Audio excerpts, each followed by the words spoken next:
All right, guys. Injuries. Kwon Alexander didn't have last night, but he has a possible high ankle sprain. We don't know the severity of it yet. We'll find out more on that by Wednesday. D.J. Jones, expect him back at practice Wednesday. Go ahead. Hey, Kyle, this question comes in light of a couple of the decisions as far as who to start and who not to start yesterday.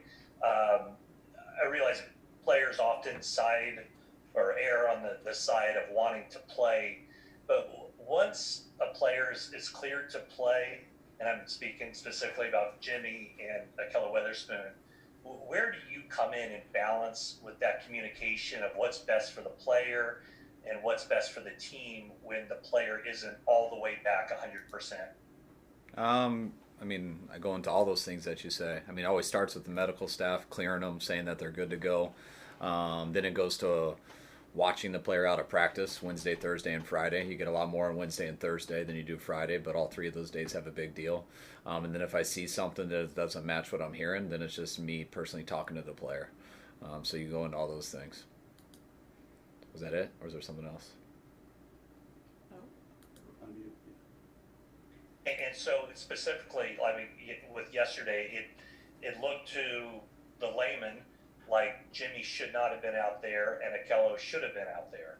So what was going on there as far as the decision making with all the levels that you have to go through to make those determinations?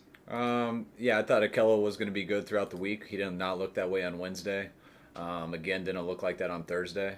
Then I talked to him Wednesday night and Saturday and made the decision that it was like it looked in practice and like he said. So that made us go with the other two guys, but he was willing to dress in case of an emergency. And that ended up coming up. And emergency happened a little, it wasn't as quick as it happened faster than I expected because I thought we'd go to Webster second because that was the deal that we had to lose two guys for that emergency to happen. At that time, Webster did have a tight hamstring, which wasn't the main reason for that, but it was also that Kello worded that he was ready to go and wanted to get in. So that was all I needed to hear. When it goes to Jimmy, it was how he looked in practice. He started out Wednesday like they all do coming off a high ankle. Looked a lot better Thursday, have no soreness from it, looked good on Friday, looked good in pregame warm-up. So there was nothing that you saw in practice that would have kept him out. If the game was going a little bit differently, I would have kept him in that game also. It wasn't that his ankle was hurt too bad to where he couldn't function and play, but it was definitely prohibiting him. You could tell how he was throwing, just mechanically doing a little bit different than he normally does. When I do see that with my own eyes, and then when I talk to a guy when he comes off the field and ask him, and he kind of echoes similar to the same stuff, I know it's going to be tough for him to throw the way he normally does. And then when me as a coach, I can see where the game's going, what the score is, what's going on in front of me. I know that we're going to have to be throwing a lot in this game to get back into it, and that's why I make that decision, what's best for Jimmy at the time and what's also was best for our team at the time. Kyle, in a moment of emergency, this kind of flex positions, for example, Tarvarius Moore, was there ever consideration that? So we start over. We start over. You went out. Oh, in an emergency situation like that in the secondary, is there ever discussion of, position flexing? For example, Tarvarius Moore maybe moving back the corner when you really need him. Was that discussed yesterday? Yeah, it was discussed throughout the week where to practice Tarvarius Moore, where to practice Jimmy Ward, all the emergency situations that we had to come up with. When we lost K1 and Dante Johnson on Monday, finding that out. You can't bring someone in at that time. When you do, the first they could be available is Sunday, or allowed in your building with the 6 days of protocol, so that wasn't an option. And we were thinking Ahkello would be good to go by the end of the week, so that's what we hoped for. That's the way we were going to rep it. Ended up not working out that way, so we got less reps for our two practice squad guys. Well, Webster wasn't on, and then Allen, but it was between those two. And that's the way it ended up working out. So, the guys are good to go, and that's ended up what we were riding with. Kyle, how did Jimmy come in to the building today, and what's your thought process with him in terms of deciding your quarterback situation for Sunday? Jimmy came in good. I know he's sore from the first half. I think his ankle's a little bit sore and his body a little bit from some of the hits that he had, but nothing that made it worse. And it was like you expected after a game. Nothing too bad happened. We got him out of there before that did, so we'll see how he is on Wednesday. I expect him to be at least the same, if not better. So hopefully we can get a week of that and have no setbacks Wednesday, Thursday, and Friday, and hopefully we get him out there Sunday night. Kyle, just to clarify on Kwon Alexander, are you unsure that it's a high ankle sprain right now, or are you unsure of the severity of a high ankle sprain? No, I mean we could be wrong, but right now they told me that they believe it's a high ankle sprain. They're not sure of the severity of it. It could be a minor one for whatever that means. So that's why usually if it was automatic high ankle sprain, I'd be talking about IR and stuff right now. But they told me to hold on that because they think it possibly could be a minor one. Don't know. They got to do more work today on it, and we'll have an answer on that for Wednesday. Hey, Kyle, one more regarding Akello. Against the Eagles, you noted just due to the cornerback situation, the fact that K1 tried to come back from his injury, and Dante came back, when he was clearly had a groin injury, was appreciated and notable. Akello has been, Dante Whitner, former 49er safety, I'm sure you know, really ripped Akello for not trying to play, at least at the beginning of that game. Is that, a lot of players, play through injuries kind of no matter what. Is that type of criticism of Akello warranted? I mean, every guy's situation's different, every injury's different, and every person you deal with is different. I know I was expecting him to go that week, and I think he was too. But it didn't look that way at all in practice, the way he was moving. And when I talked to him, the way he described it, how tight it felt, that's what he said. So, I mean, I never question guys what they tell me when you ask them, and they speak what is in their heart. So that's what he told me, and that's what I can go off of.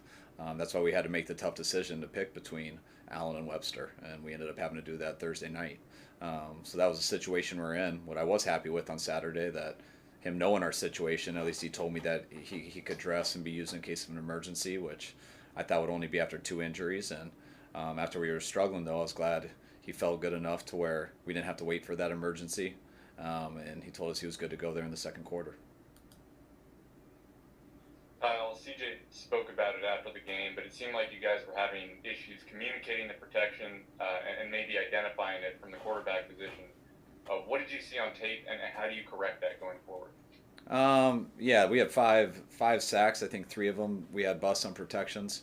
That's guys communicating at the line, playing faster, going through all the looks, and not making a mistake. I mean, those guys switch up fronts and their numbers all the time.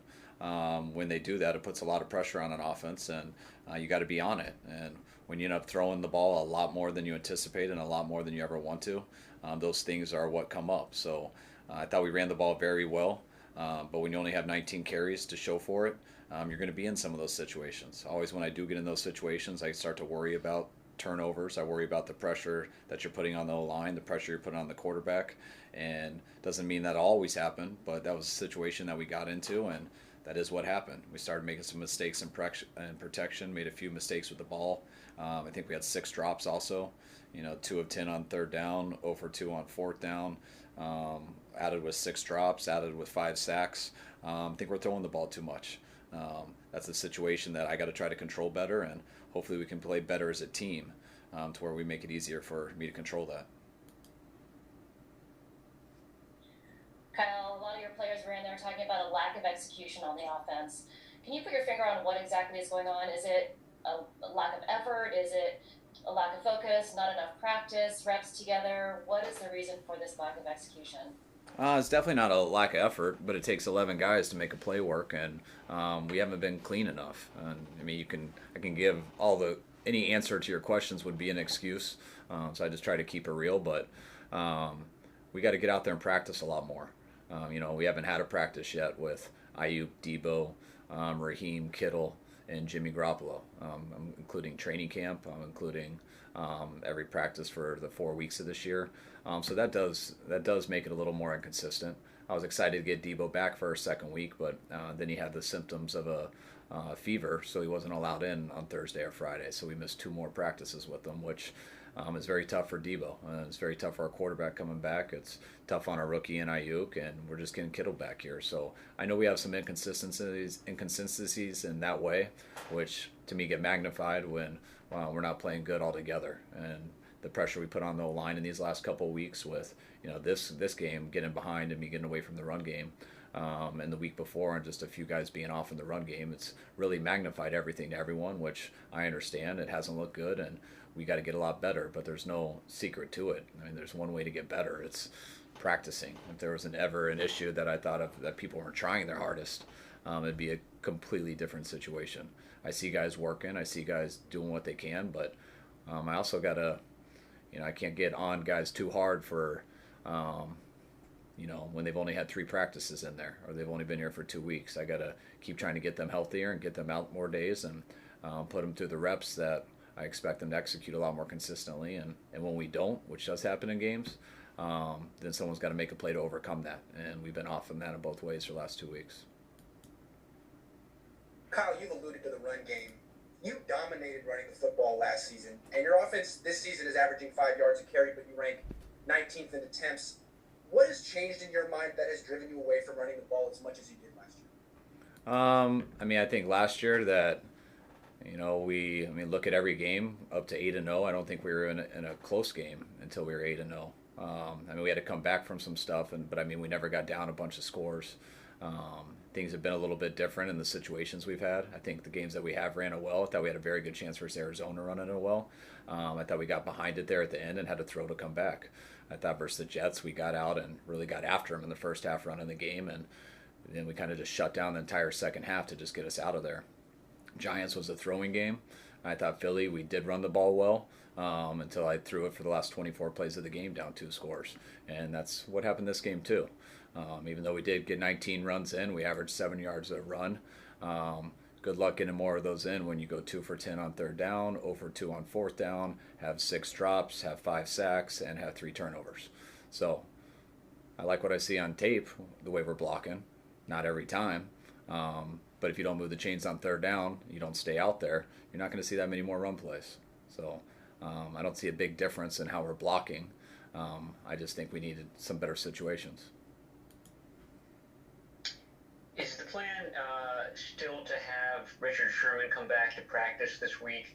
That's my first cornerback question. Anything more on Emmanuel Mosley today coming back? And also Tim Harris, how close is he possibly to being elevated up on if you needed him on a Saturday? Tim, we would have loved for Tim to last week, but he pulled his calf, and last week was his first week back, so he was on a pitch count, just trying to get back into practice, very similar to how Richie was. Sherm, we were hoping to get him back this week. Some setbacks last week. The healing hasn't gone the way we were hoping for, so I know we're going to try a few different procedures this week, and but I know I'm not counting on him this week, so we'll see how that goes with the new stuff we're going to try. And was there a third part of the question? Yeah, Emmanuel Mosley. And Mosley, same as last night. He's still in the protocol, but I'm getting a lot more optimistic. Kyle, you mentioned considering Tarvarius Moore. He was somebody that you guys drafted initially to play cornerback. What's the thinking with him potentially switching to cornerback going forward? And why was he not? Didn't he get more consideration on Sunday? Gotcha. I didn't answer that one fully earlier. Tarvarius, we haven't put out a corner for 2 years, so he's gotten 2 straight years of reps at strong safety. Putting him out to corner would be very similar right now to putting the people out at corner that we did go with. They haven't been in enough. It wouldn't be fair to him. If I knew that a week in advance, 2 weeks in advance, we'd get him ready to do that. And he could always go there just in case of an emergency if all those guys went out, Akella wasn't dressing or anything like that. But when you go into a Wednesday and you're planning on it going a different way, for you to stop and give him all those reps on a Wednesday when you don't think that's the way it's going and it doesn't go out that way, you're going to hurt the team in many other ways with the chain reaction of it. So there's lots of stuff that goes into it. Who we're bringing up from practice squad. We were bringing up some practice squad receivers to help us on special teams. That ended up getting changed a little bit of that with all the stuff that goes down. They're all connected to each other, and there's a lot more that goes into it than just that position. Hey, Kyle, when you say, I think you said procedures with Richard Sherman, I assume you don't mean surgical procedures, or perhaps you do. I don't know. Can you just maybe detail a little bit more about? Yeah, I think he's getting some shots. I think he's getting some shots that he thinks can help in his leg. I'm not sure the names of the shots, but yeah, no surgeries or anything. Just different type of shots to take that, see if they can take the inflammation out and stuff like that. Kyle, you are in a situation now where you're riding Debo hard, Brandon Ayuk hard, and Kendrick Bourne hard. How much of a concern is it for you, or just how much of a priority, I should say, to get a fourth receiver who can play enough snaps to give those guys rest when they need it through the course of the game? Yeah, well, that's what we did the week before. That's kind of how we have been trying to do it. We're hoping to get, Debo had 25 good plays the week before. We thought a good week of practice. That's why we changed the receivers. That's why I got Kevin White up, because I thought we'd really need some help on special teams versus the returner that they had. I wanted him up for some gunner purposes. And then later in the week, when Debo got sick, it took away his practice time. Kevin's taken all of the stuff on special teams, what we've been planning, and then I got to make a decision. Do I want to change that or not? I kept with Debo, thought he could play a little bit more. That's just how he went the week before. But it is a little bit unfair with how little practice he's had. And then I also didn't plan on the game going the way it did. I didn't think we were going to be throwing the ball that much. So that's some of the risks you take into the game. You never know exactly whether it's right, so you see what type of game it's in. But very quickly, the type of game it turned into with our turnovers and all the explosives at the beginning we gave up on defense that got the game a little bit out of hand. Hell yeah, I would have done some stuff differently. But I'm never really making my decisions based off of, hey, what's going to be the best for our team if we're down 30-7 at halftime. I'm making the decisions based off of what their special teams is, what their defense is, what our offense is, and what I think gives us the best chance to win. And then when the game starts, you got to live with that and go with what you got. Kyle, to go back to the draft, you guys pointed to Tim Harris as kind of a reason you didn't look at the corner position, or maybe you did. Can you just explain why that was a position you felt confident in going into the season? It wasn't necessarily that. It was that, I can't remember exactly, but we only had like 3 draft picks. So where do you want to do that stuff? I mean, we lost a number of good players. We lost a really good player in Buckner. We lost a very good player in Joe Staley. And we lost a very good player in Emmanuel Sanders. So we created what we could with our few amount of draft picks to at least bring in some people who could help us with those holes that were just vacated. And I think we did that extremely well with those 3. And then what we had left was a 4th round pick and I believe a 7th round pick. And if you think that there's a corner there in the 4th round that we really would have liked, and we liked him more than McKivitz, who we took, hell yeah, we would have done that. But in the 4th round, we took the best player that we thought, and that was McKivitz. Kyle, a few of the guys said yesterday that it was time for a sense of urgency, and somewhat alluded to maybe that there hasn't been a sense of urgency top to bottom among the team. Have you felt that at all? Is that a concern at all? No. I mean, people, when they get up to a mic and answer a ton of questions, I mean, after a loss, people are going to say whatever they can. I mean, you always want to work harder, do more. But my biggest thing is we got to do better. And whenever there's people on our team that I know, and they know the people that I'm not okay with their sense of urgency.